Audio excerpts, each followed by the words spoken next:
haven't gotten to talk too much about Livewire V4, so here's 4 things that you need to know that's new within Livewire. All of these are taken from the Laravel news post that Caleb Porzio, creator of Livewire, wrote. Especially in this world of AI and agentic development, one of the things I like to talk about is knowing the names for the features that you want to build and what's actually capable and possible within Livewire. It's still one of my favorite ways to build applications within Laravel. So the first new thing is kind of 3 things in one. It's how components are laid out. So starting with routes, you have a Livewire namespace that you're going to use instead of the route : get. Now there's opinions on how you can lay out your components. So typically you might have pages in a pages namespace. Components go under everything else, but then you might have your own spaces like billing. While components by default start off with just one file, you don't have to do that, or you don't have to have your AI do that as well. You can actually just pass the --mfc to create multi-file components or convert them at any time. Number 2, your script and style tags can just live in your component. You don't have to have this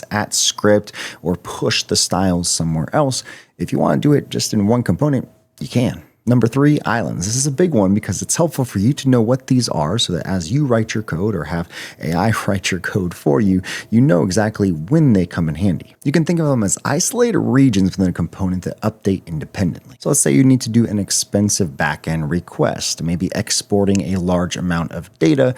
Before, you would either have to push that into its own component so that way it doesn't try to reload everything else on the page. Now you just wrap in this little island directive so that whatever is happening in here does not touch whatever other content that you might have. Since Livewire by default re-renders everything in a component when there's a specific wire action that is being called on the server, this changes that, but it also makes infinite scrolling so much easier. I'll be honest, it was hard to pick which one I should use for number 4 because there's so much good stuff. Drag and drop out of the box, using the transition API now, or even just an easier way to show things on the client only with optimistic UI. But the reason why I think number 4 is the JavaScript updates that come within Livewire V4 make building applications, especially with AI, so much easier, so much better. Why? Well, because now there's standards for how your client-side JavaScript is going to interact with Livewire without having to call server in between. You can name elements and call them within JavaScript.